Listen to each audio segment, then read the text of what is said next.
Hi, everybody. Welcome tonight. I'll give this a few minutes till people come along and come in. Let me know if I sound okay. If you're seeing this okay, that would be appreciated.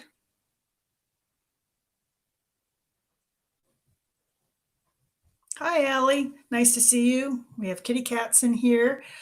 Big gauze. Like I said, I'll wait a few minutes here till a couple more start popping in. I want to talk tonight. Normally on my channel, I don't get a chance to talk about some of the things that I'm interested in regarding food, or thank you guys, or some food practices in general. And when I was on Happy Trails hiking channel, she asked me a couple questions, and it got me thinking about doing some other stuff. And I had some stuff I wanted to show you. Mom and I were out for her birthday. I took her to the Rockwell Museum and Corning Glass up in Corning, New York, which is close to where she has her farm. And part of Corning Glass is Corningware and Corel and Visions and all of that stuff. And I grabbed a couple things that were really cheap. So, Mom's here as well. Hi, Billy. Billy Strong, Strong's Adventures. Check out Billy Strong and Rhonda over at Strong's Adventures. They do Dutch oven cooking and camping and like the parks and stuff. Hi, Doreen from West Virginia. West Virginia is a beautiful state, gorgeous country down there. So anyhow, Mom and I spent the day out at Corning Glass and Rockwell Museum and shopped a little bit of downtown Corning, which they also had an oil and vinegar store, and I couldn't pass that up. Hey, Redneck. Good to see you. Thanks for stopping by. So anyhow, I thought I'd go over a couple things that I got there really, really cheap, and it's all USA made. That's something that I'm really big about. And so it's not made in Pennsylvania, but it's close. Hey, Handy, check out Handy Camper. He's the handiest of campers. It's neat. They go hiking and do all kinds of camping stuff, and it's pretty cool. And he sings really, really well. My disgruntled one showed up. He was busy being all educated today. So, okay, guys, I'm just going to start this off because this will probably make poor Gauze have a headache because he hates anything related to hauls and show and tells. But hey, this is cookware. It's different. It's like, mechanics showing tools. So get that JD out. Yeah, well, you want me in the ground or what? All right. So the Corningware store had, hey, Cooking with James. Check him out too. He really knows how to grill and cook, and he's also got a Blackstone. Check James out. So some of the stuff they had really, really cheap, like I couldn't pass this up, was they had some of the Pyrex ware, and I have other loaf pans, but this is blue, and I'm a nut about blue. Blue glassware and blue dishes, cobalt blue especially. And it was $1, $1. That was my price range. And while I was at it, they also had blue pie plates. And this is a really nice one. It's the nice deep one. And this was like $3. And I have a ton of pie plates, but not the bigger ones. I have a bunch of the little ones. So that was nice. Let's see here. Also, they had these. These are what they call their meal mugs. Corningware meal mug. And these are the Corningware. And they have the vented lid. You just pick this up to vent it. It's generous sized. It fits a whole can in there or regular pint-sized jar. Great for work, great for home, great for heating stuff up. I don't heat vegetables and stuff up in plastic anymore. So these are great. I gotta get used to where I am here. I'm lost. So anyhow, I got up several of these, and they were like, what were they? I think they were 2 for $4. This one's speckled. This one's like marble wash. And then I got what's this one? Plain. That one's plain. So great alternative for heating up veggies and stuff for dinner and leftovers. So I really liked that idea. And like I said, super cheap. And then I had to get these just because they were really stinking cute. No, James. This is Corningware made by Corning Glass up in New York State. So this was at the Corningware outlet store, which is right there in downtown Corning. Hey, John. Glad you could make it. Also there, and these were like 50 cents. So I had to get 2 of them because, hey, they were 50 cents. And I'm a dog person. So, but the best part of those, aren't they cute? They are adorable. Is there we go. See that? See that made in the USA deal? Yeah, I love that. You know, Corningware, this is the Corel Corningware. It's microwave safe, dishwasher safe. It's pretty tough. I got my first set of Corel like 25 years ago. It was pink and green. Still have it. Hi, Rhonda. So I still have it. Steve Robb shared, when I shared pictures on Instagram about this stuff, he shared that he has, and he showed him a set from 40 years ago. I mean, that's going back ways, but it's a testament to how tough they are. So Corningware. They also make Snapware, which is their plastic. I gotta get used to this series stuff, and it's nice because I like how it closes. That's a divided box. Once again, it was like $1. And this one, which is the big size, was like $2. Also made in USA. So that was the foray to the Corningware store.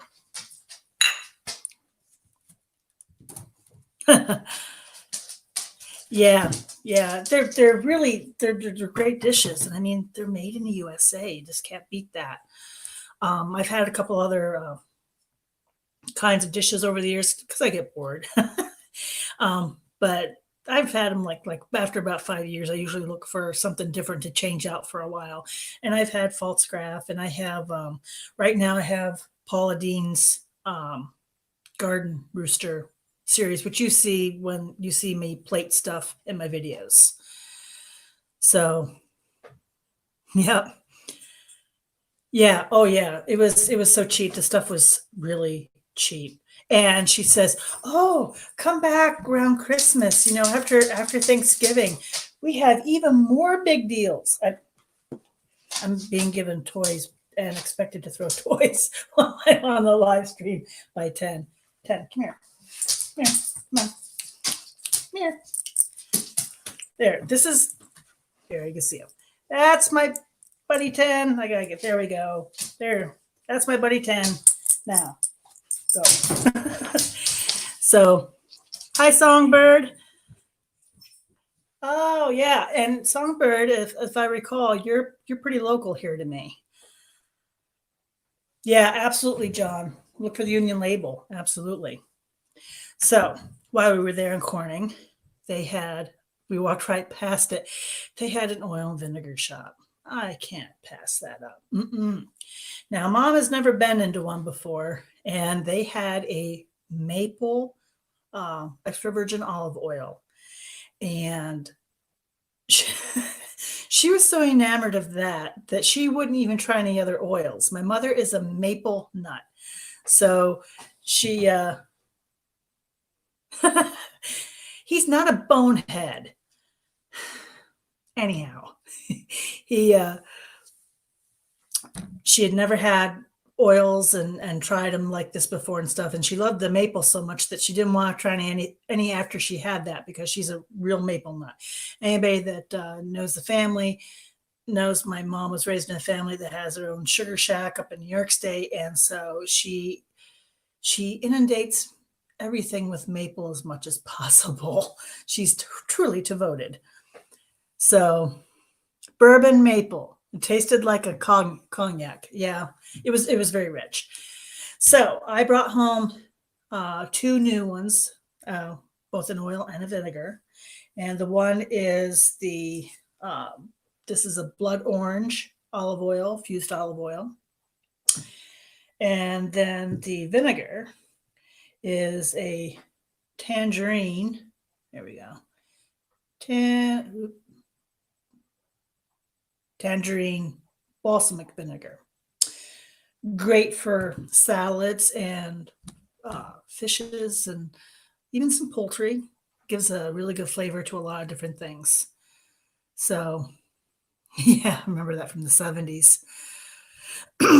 So that was my show and tell of shopping haul and what we saw when we went there. I'm gonna have a video out actually more with more stuff from that, but that was just the quick stuff. Hey, Blind Views. Gosh, my PA peeps are supporting me tonight.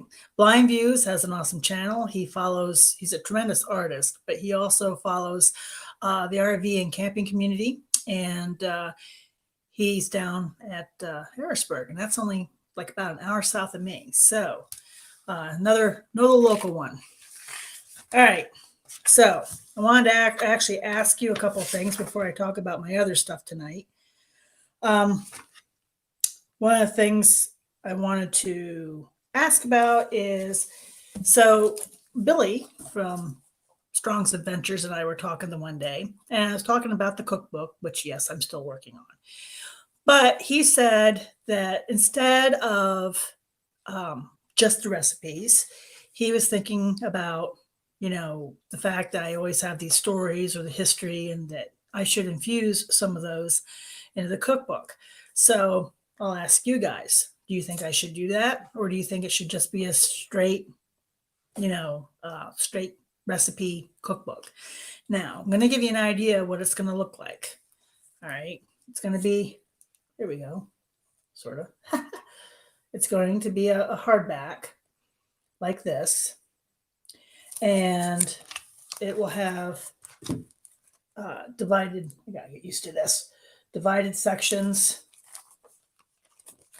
And recipes like that. So, if I'm self-publishing anyway, I can do it really however I want. I just hadn't thought about that before. So if that's something that you think would be worthwhile and you would like to see in that, let me know. Well, and that's the thing, a lot of this, there's a lot of family history and tradition in this, but it's also so historical to the area. Just, some of this food, like a lot of the Pennsylvania Dutch food goes back to the 1700s here. So it's a lot of the history. It explains a lot of the reason for what we eat and why we eat it, which I always think is kind of interesting. Oh yeah, handy. That'd be sort of similar to that. That'd be cool. I always thought those were cool. I always read those. Welcome, Molly. So that was one of the questions that I had for you guys. When I was talking with Kay and did her show here the other week, she asked about cooking from scratch. Of course, you guys know I'm big about that. And I have to laugh because, I used to watch Anthony Bourdain. And Anthony Bourdain, whether you liked him or not, he could be, rather arrogant, but whether you liked him or not, the man was amazing. And I loved his shows and what he showed and how he showed it. And really thought he was a talented, really brilliant person. And I remember that he dissed another food channel at the time, Semi Homemade with Sandra Lee, I believe it was. And he called her out and said she didn't know how to cook anything. because everything was basically out of cans or prepackaged, and she would dress it up and, make it look pretty. And that was the semi homemade part. And I want to talk about that because, a lot of people, we have time constrictions. I know it's tough to do it.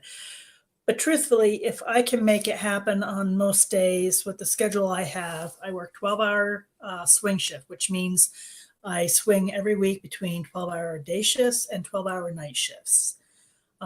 And so if I can make this happen for us, and I can't always do it, don't get me wrong. Yeah, we eat out occasionally, not that much anymore, but occasionally.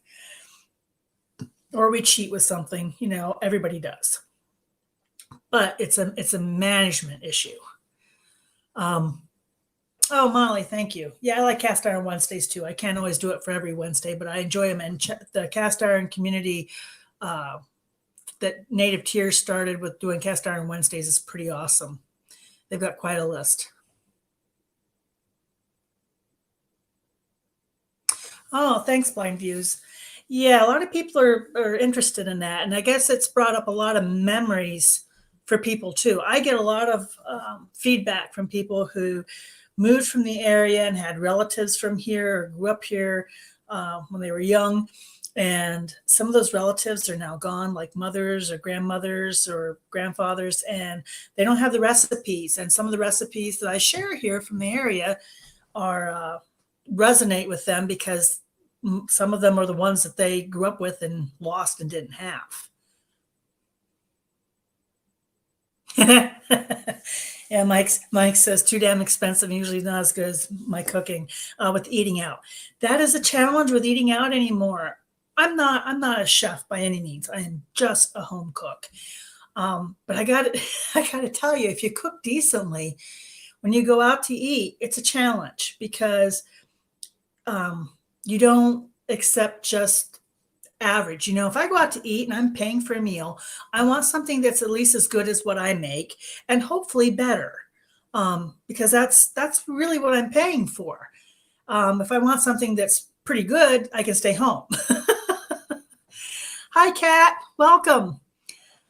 Cookbook and the story behind the dishes made in different regions are a treasure. Yeah, they are, John. I agree. I learn a lot with my cookbook collection from everywhere.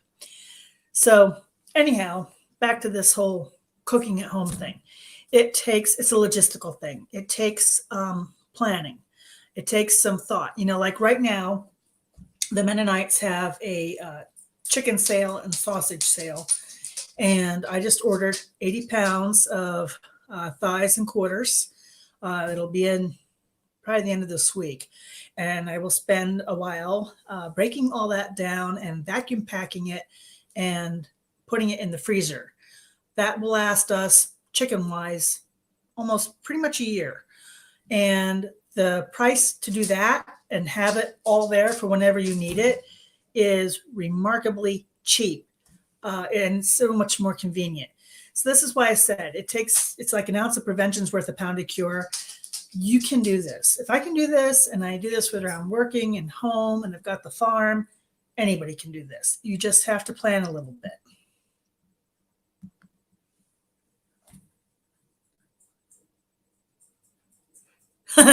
Well, James, I can sort of see that with you. Yeah, you're like the barbecue king.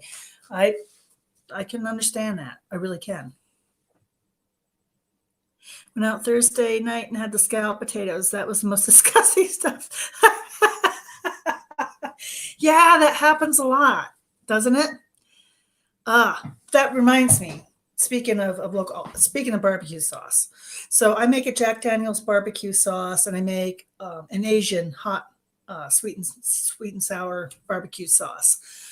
But for everyday barbecue sauce, I'm totally hooked. You know how I support local businesses and local PA products. Well, a week ago, we were at Covered Bridges Festival here at Knoebels and Leesburg, Pennsylvania. And every year that I'm there, I try to go yearly.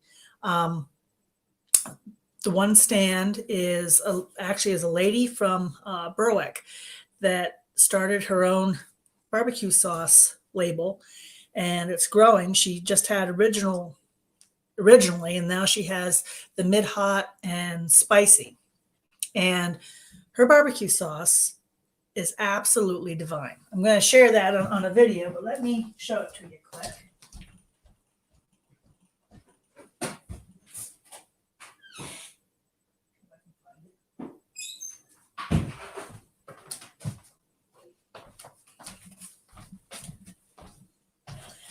It's this stuff. I gotta get used to this. Oop, there we go. Now, I'm not kidding. Her label doesn't lie. It is absolutely fabulous. And I buy a couple jugs of this every year. So if I don't have time and I don't have my other stuff made up, it's really handy. I love this stuff.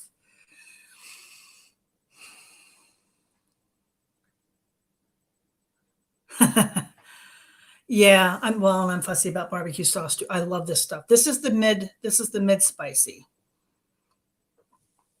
I don't know if you would like this or not, Handy. I think the ones that you're used to down there are more vinegar based, but it is really, really good everyday barbecue sauce. It's pretty much all I use. And it smacks, I'm sorry, but like Sweet Baby Ray's and all those, I love this way more than any of those. So,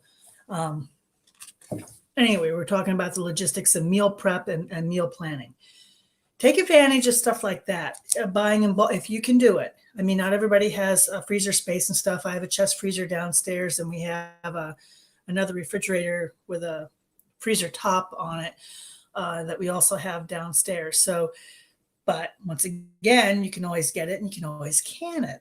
So there are options to storing your food, ahead of time. Hey, hi Tim. Big Dog Leather's in the house. Oh, show where to buy it. Actually, they actually have a Facebook page, and that is the best way to probably get a hold of them because they have it here in the local area. They have it, I believe, at Delos up in Berwick, and the one Fresh and Quick up there.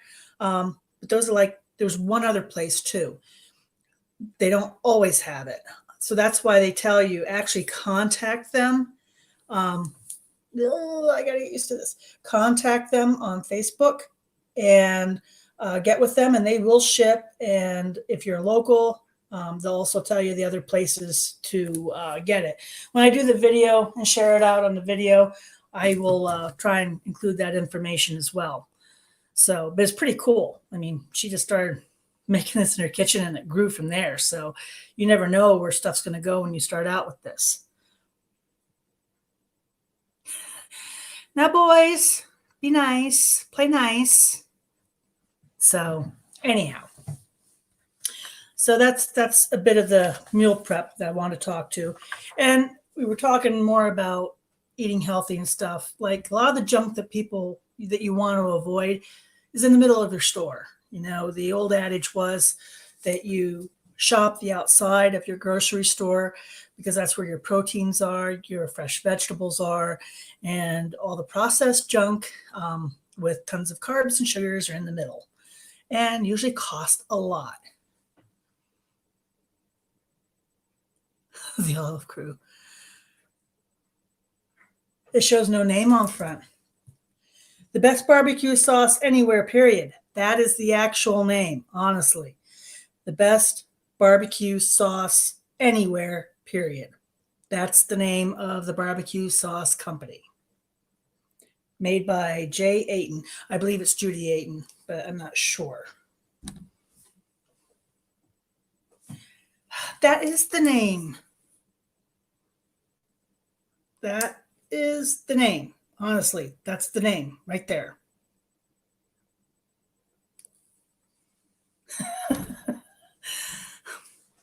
I know it's a long name, but that's the name. They kind of live up to their claim. So,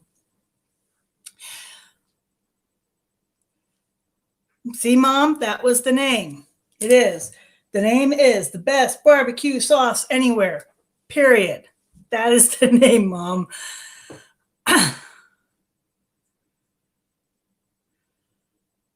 In the UK, Molly, in the UK, they tell us that USA is all fast food. Oh, no, that's not true. I mean, it might be true in some areas, but still rurally, I would say that that's not true. It's okay, Mike. It's easy. I mean, most people wouldn't expect that long name to be the name. Um, but it's the way it's the way that it is. I know, that's why I had to show that.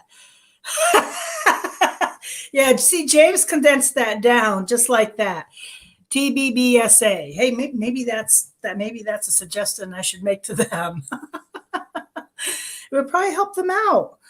Um, yeah, carbs are the devil, Tim says. Well, yeah, some simple ones are. There are good complex carbs.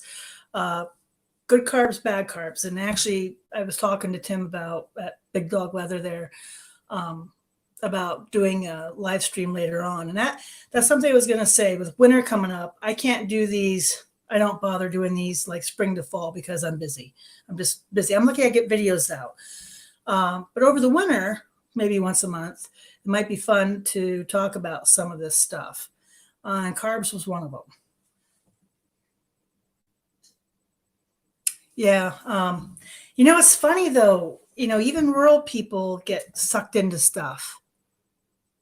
Oh, the Scrotal Mechanic. Thank you.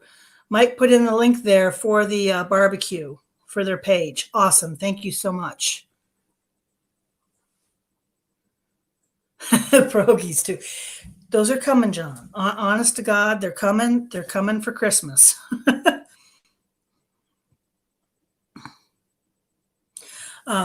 So I have to be careful because when I read this, sometimes like, how come there is no high fructose corn syrup in that barbecue sauce, right? Actually, let me look. Let me see what she has in it. So, ketchup, brown sugar, prepared mustard, vinegar, natural smoke, garlic, black pepper, honey. That word I never can say right. So, my UK friends, go ahead and laugh. Worcestershire sauce. You know what I'm trying to say. I can't say that word. Water, onion powder, anchovies, tamarind, caramel coloring, citric acid, and cayenne pepper. Nope.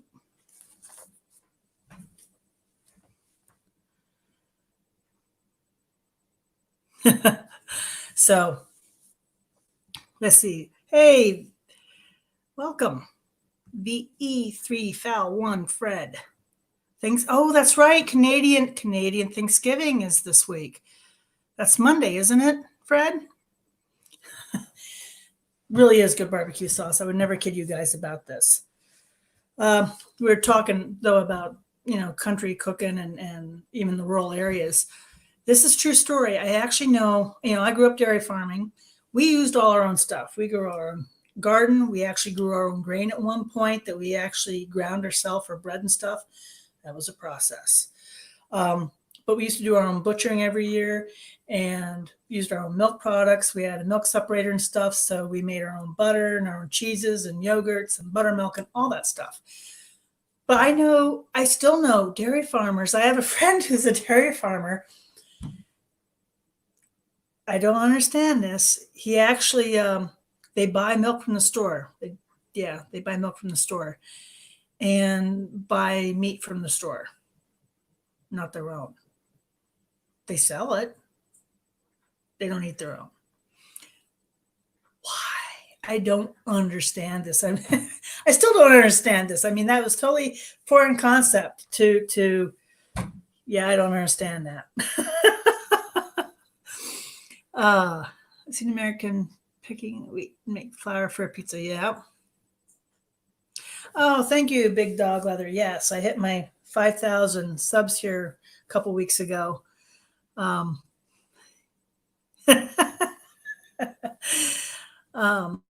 So I appreciate that. Thanks to all of you. Lord knows I never expected that starting out. I figured if I got like 50 people to watch, that'd be pretty big doings. So this is way more than I ever expected, but it's been great to meet some really fabulous people, some other fabulous channels. It's been some great opportunities.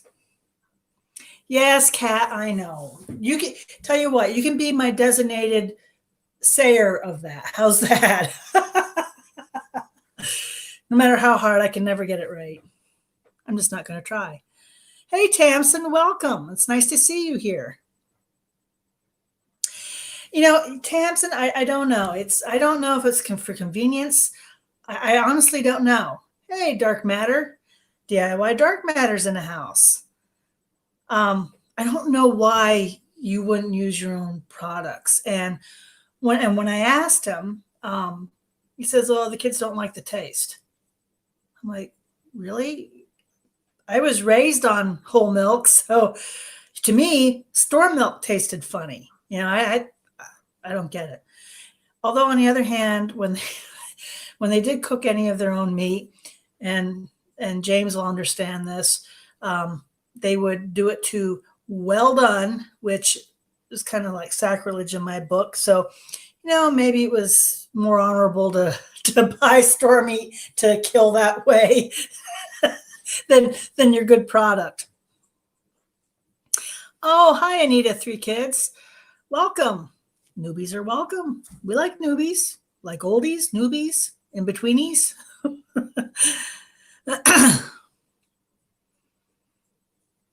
She wants milk pasteurized. For commercial stuff, I can understand that. But if you have clean practices, like on the family farm, like we did, I never got sick. I mean, this is what saved my life. This is a true story. When I was born, I actually couldn't keep any milk down, not mom's, not the artificial Prosobi stuff, none of that stuff back then. And I couldn't even do goat's milk, which, usually if you couldn't handle the other stuff, you could handle goat's milk. Now, goat's milk normally has a lower butterfat. But in my case, that wasn't working either. And I started losing weight and I wasn't doing well.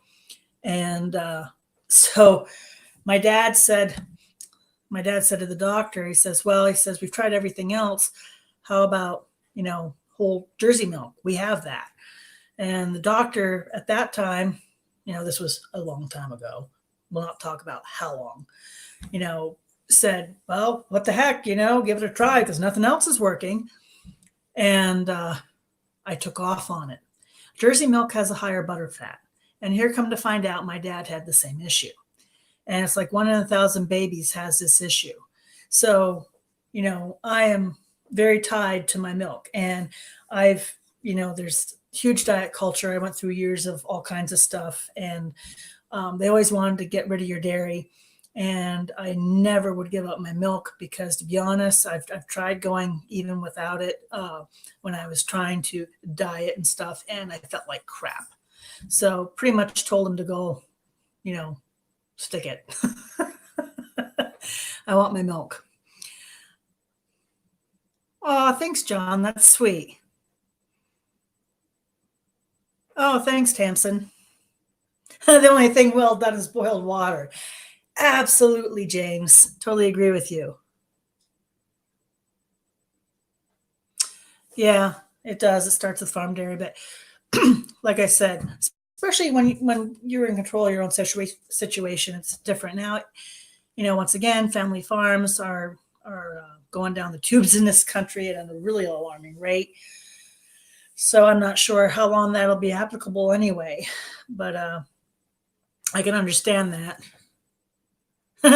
Thank you, Dark. So that was part of that. I always thought that was really strange that, you raise this food and you're not eating your own food. It's just kind of bizarre to me. Let's see. Oh, well, this kind of goes into, I read an article. That was where I was sort of going with this. Read an article that red meat isn't as bad for you as what they thought. It says here, I got to find the right note for it. Yeah, it was 5 systematic reviews were done and published by the Annals of Internal Medicine just this week. This came out like on Monday, I think it was. And they found negligible effects of eating red meat. In other words, they couldn't find any proof after all the years of hysteria that, oh my God, if you eat red meat, you're going to die. It's going to clog your arteries and you're going to fall over dead. Negative, my friend. Not true. I'm originally from PA, but moved to New Jersey. Okay. So, well, then you're not that far away, Anita. Bye, Kat. Have a good night. We used to go to, Mom says, we used to go to sheep and wool grower banquets, and many of them never ate lamb except at that banquet. Yeah, my God, they're missing out. Oh, thank you, Dark. So anyhow, and that led me into thinking about the other stuff. Remember butter? That whole deal was you couldn't have butter. Butter was bad for you. Butter was going to give you a heart attack. Butter is mostly a saturated fat, just like coconut oil. So, but the thing of it is if you compare butter to margarine, margarine is much worse for you. Margarine has more trans fats, and that raises your LDL or bad cholesterol, and it lowers the HDL, your good cholesterol. So in other words, margarine was doing absolutely the opposite of what you wanted for good heart health. Butter doesn't do that. Everything in moderation. Every time they go on these every time they go on these kicks of this is bad for you, this is going to kill you, go back and do the research behind them and see who's going to make the money. The diet industry makes billions of dollars every year making people feel bad about themselves and shaming them with all kinds of stuff. And who benefits? Those companies do. They make millions off of this. The American Heart Association happens. They're made up of doctors and companies that do these studies. These studies are funded by 11 of the largest pharmaceuticals in the world. So follow the money. My dad always said that, follow the money. Everything that they purport is great for you isn't necessarily great for you. Everything in moderation. That's why I really push the whole real food, not the prepackaged stuff, because then you know what you're getting, what you're eating, and it's a lot less likely to give you adverse effects. Let's see, Tamsin says, I've also heard derivatives in margarine are close to some type of materials from plastics. I would believe that, Tamsin, because if you'll notice, if you ever try to cook with margarine, it doesn't melt. It doesn't break down. It just is there. Let's see. Oh, welcome, Brenda Randolph. Hello, Kitty. Ezra Moose. Yeah, my dad was very smart. He really was. He was a brilliant man. Applying views. We're all gonna die. Might as well die happy with a full belly. That's pretty much where I'm at in this part of my life. I went through a lot of stuff, and maybe I'll talk about that when I talk with Tim in the future on stream, talking about good carbs, bad carbs, and all that stuff. I had some health issues, hereditary and stuff that played into that. But, I fell into the hysteria, especially during the 80s. Oh, my God, that was low fat everything, no fat, no this, no that, you're going to die. And I am over it. I'm totally over it. Big guys. Butter. Yep, absolutely. Yeah, the original margarine was for home, so troops could have butter during the war. Even turkeys and flies won't eat margarine. That's true. Tamsin, stress is definitely a big one on the body, totally. But you're right. That's another thing. A lot of the synthetic foods that came out after World War II, they came out because of the need to feed the troops during the war. Now, sometimes this was a good thing, but there was a lot of junk that came out of that too that ended up not being so good for us. And then you coupled that with a change in lifestyle, and people were leaving the farms and getting away from really active work lives. So their bodies aren't processing all this stuff like it would, or burning it off like it would normally. I'm still carrying 50-pound feed bags and hay, and it's all up and downhill on our farm and stuff. So yeah, I'm not feeling guilty about it. It's everything in moderation. Like a lot of stuff I make, it's we don't sit there and eat all that at one time. A lot of times, like tomorrow, I want to make it's that time of year. I want to make chicken and waffles, PA Dutch chicken and waffles. I might add, not the other stuff. And usually I'll make a double batch because when the family finds out, they all show up with containers and it all goes away.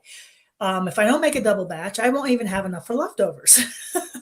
So that's why I said it's like the pierogi casserole. I'll make this and take it away for a family event, and everybody takes, and I'm lucky if I got one helping. So obviously that stuff's not gonna kill me.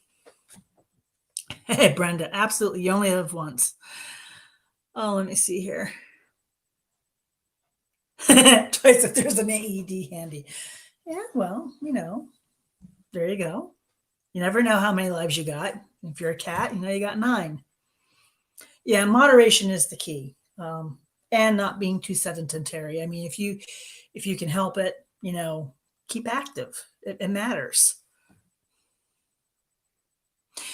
Yep, Tamsin's totally right. So that also led me. You did add the butter and margarine. Well, then we've got coconut oil is one of the big things. Coconut oil, the American Heart Association just came out with a negative piece on coconut oil. Once again, who pays them? Saying that, well, it's a saturated fat, and really that's not good for you and you're going to die. Well, I'll disagree. I think coconut oil is a really good oil. I don't care for it as much because, especially with all the baking and stuff that I do when I do it, it does have a certain taste to it. And you can overcome that, but I just don't choose to. A lot of times in baking, I'll use applesauce in place of oil. But a really good coconut oil or even oregano oil is another one that gives you a lot of good health benefits. Worst thing to ever happen to people was enriched processed foods. Absolutely true. I totally agree with that. The development of preservatives, artificial coloring, lab chemicals, I believe are in direct correlation to the increase in allergies, food intolerances, fetal development issues. There's a lot of truth in that. Someone just said the other day, I was on another stream, and they said they were in the health field, and they said, yeah, we see so many food allergies, never like, there's so many now. But that was part of what we were talking about with GMO foods, genetically modified engineered foods. GMO stands for genetically modified organism.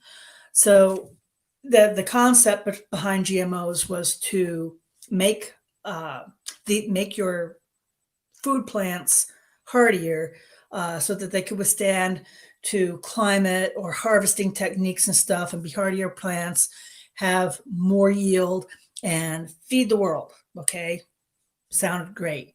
However, it's caused a lot of problems. One of the problems is allergies, food allergies. So, for example, you have a soybean plant, all right, and you want to make the stalk stronger to stand up to harvesting better. So they took a gene from a peanut plant that had a sturdier stalk, spliced that gene into the soybean plant, and so now all these soybean plants have a peanut gene in them. Well, if you're allergic to peanuts, now you're allergic to a whole bunch of foods that you might never have been allergic to previously, because it's got a peanut gene in it that you have no way of knowing about. And that's the other problem. They have really tried to hamper proper labeling in this country for GMOs, so people can't even be educated about what they're buying. Reading the labels doesn't save you. You don't know if it's been genetically modified. The only way you can sort of get around that is if you go certified organic, which is expensive. There's a reason it's expensive. It's hard to go certified organic. Oh, let me scroll up here because some of this was funny. Hey, Nathan, 4071, welcome. Glad to see you in the house. Bye, John. Thanks for coming. I really appreciate it. Yeah, GMO is pretty much evil. It was a way to control food sources and make money, and it didn't do anything else. through more processing takes more to change that food, using more additional ingredients causing more problems, right?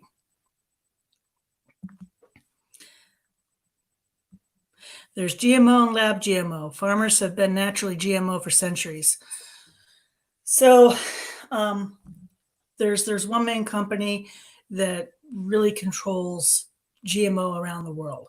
Europe has been smart. Europe got rid of GMOs pretty much. The problem with these GMO seeds is they're hybrids, and hybrids don't reproduce true. So, unlike an heirloom seed or a true pure species of seed, they don't reproduce or they don't reproduce correctly. So, that means that you always have to go back to the source to buy a new seed to harvest. That means you can never be self sustaining. So that's a very scary thing when you think about this, that some of the largest corporations in the world are controlling your seed, and you can't rejuvenate that yourself if you need to. So that's something to really think about. Oh, thanks, Nathan. Tamsin, no, we did when I grew up on the dairy farm and stuff. We actually did for a while grow our own grain and grind our own grain into flour and use that ourselves for bread and stuff. We did do that back then. I do not have the time, energy, or space to do that at this point. I am fortunate though, because I have Amish and Mennonite all around me here, and I can get a lot of good stuff from them. So that's nice, and it's very affordable from them. So that's there's other stuff that I can go over, but I'm going to save that for upcoming ones because I didn't want this to be too long. And so, like coming up, like how to tell olive oil from fake olive oil. There's a lot of fake olive oil out there. Real honey from fake honey or polluted honey, I guess you could say. You know, they cheapen down the stuff and don't give you the good stuff, and it makes a difference. Talk about good carbs, bad carbs, keto, all that stuff. And another one down the road, Billy from Strong's Adventures and Rhonda, have them on and with me, and actually talk about Dutch oven cooking and some of the parks and stuff. So, you know, if you have comments and stuff, feel free to leave them below. I'll get to them here within the next day or so. You have suggestions, ideas, recipes you want. Oh, I'm in a pie collab with Whippoorwill Holler. I am in a pie collab with her right now and some other channels. So I've got some pies coming out shortly. I'm going to do a PA Dutch Montgomery pie. So that's going to be coming up here sometime this week. So watch out for those. And of course, pretty soon the holidays are going to be upon us. So there's going to be more family holiday recipes coming, guys. Oh, let's see. Big says, we have a lady here who started a natural seed bank from old seeds. I think she's a millionaire now. People are looking for the old fruit and veg. You know, there are numerous seed saver and seed swap groups out there. I have some of the plants I have here, I have gotten from those folks. So check into that. If you're interested in gardening and whatnot, there are resources out there where you can still get original heirloom stuff. The Livestock Conservancy does it for animals, but there's also Seed Savers Exchange and Seeds of Change and a few others that do that also, that specialize just in heirloom seeds and original seeds. I just ate a big burrito. It was good. That sounds good. I like burritos. Oh, the Impossible Burgers. Don't get me started on an Impossible Burger. This is not a burger. That's not a burger. It's impossible to be a burger. That's my thought on that. And that gets me started on a whole nother thing of where that's going with vegan. Yeah, they want vegan meat. What kind of an oxymoron is that? So that's a whole subject that I actually will talk about in another time, because that's another whole thing. What's my favorite pie? Apple. I love strawberry rhubarb. Oh my God, I love strawberry. Actually, rhubarb is one of my favorites. Apple's a big favorite here, my apple rum pie. I like my pumpkin spice pie. That is my mom's recipe. Hi, Lynn. Welcome. And saw Jared. Let me see here the name. I just missed it.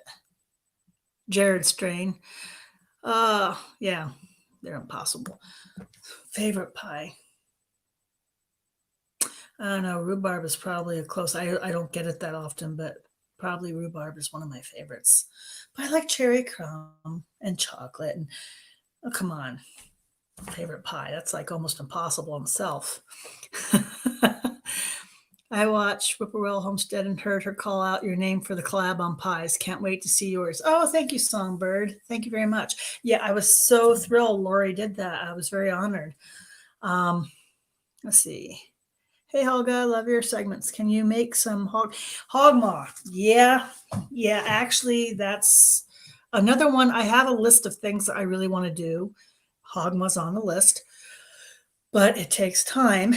And this year, I just really didn't have any spare time because I have to be off a couple days, get my stuff done at home, and then have the time to put it together. So that's on the list for after the new year, because next year, God willing, and the rivers don't rise, and everybody stays healthy, I'll have some vacation time and hopefully some time off. No, I can't make everything, James. It's like the wizards that do the really good barbecue and smoking and stuff. That's a whole art and science unto itself. And I can do the basics of that, but I can't do half of what those big guys do. There's a lot of really good barbecue channels right now, and a lot of them show up at Cooking with James's lives when he has his. James, are you still doing the Sunday lives that you've had? I know you normally did them through football season and stuff. So if he still has those, check them out. There's a lot of really good barbecue guys over there. Yeah, exactly said. Oh, let's see. Have you ever cooked beef tongue? Yep, Tamsin, I have. Beef tongue, normally mom did it quite a bit. We always did it in the pressure cooker, so it was really, really tender. And it actually came out just like beef. If you knew what you were doing with it, we used to put it in vegetable beef soup and stuff, and nobody ever knew what it was. It tasted like beef. It's good. Not right now. Okay, so James isn't doing those right now. Let's see here. Yes, Mom, I know. That's why I said I learned it from you. We ate pretty much most everything that we produced and butchered and stuff ourselves. We used to raise a couple. We had quite a few pigs at one time, and then we went down to where we would raise 2 a year to fill our freezers, and our own beef and our own lamb, and we used to eat our own goat as well.